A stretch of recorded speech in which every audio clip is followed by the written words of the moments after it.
Jadi selamat bertemu baru bagi semua subscriber YouTube channel Pengoli Bau TV. Selamat tahun baru, selamat ngelengkap ke tahun 2023. Kita nyingkang ngalih mindah ke tahun 2024 tu. Kebuah aku ngagak video tu, laban aku ngai nama dah.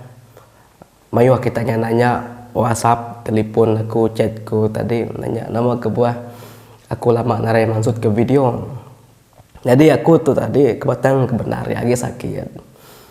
Speaker tu agi nantu mana agi ragu speaker tu. Aku sakit 31 hari bulan harinya. Nyentuh ke sari tu lalu bedau gerai-gerai, ngai gerai-gerai pedia sama yang udah ngambil obat bak klinik lo lama harinya bedau ke gerai habis ke dempa. Meli baru bak miri tu harinya agi gak bedau gerai. Sampai ke terimpo gerai metong. Nanti aku dah gerai pergilah lusa atau ke minggu depan terdekat datai. Aku nungkun api baru kita baru. Au minta ampun bala peninga nanti ruai kita lama petang nak tungkun ke aku api.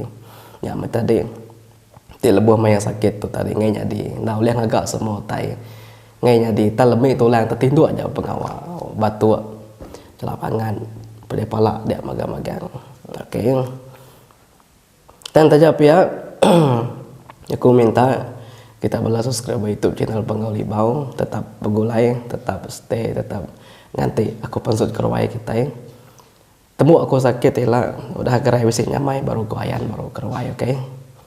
Nah dari untuk panjai nar jago kita itu, nentu nyamai nar berjago nyawa atau nentu berapa nar, agi batu-batu apa nama semua. Oke, sampai kita gerai magang, tahun baru tu boleh rezeki kemana, pengerai, penyamai, penyenang, pengelantang. Oke. Nanti aja minggu depan tu aku dah gerai aku masuk cerita baru kita ya, oke.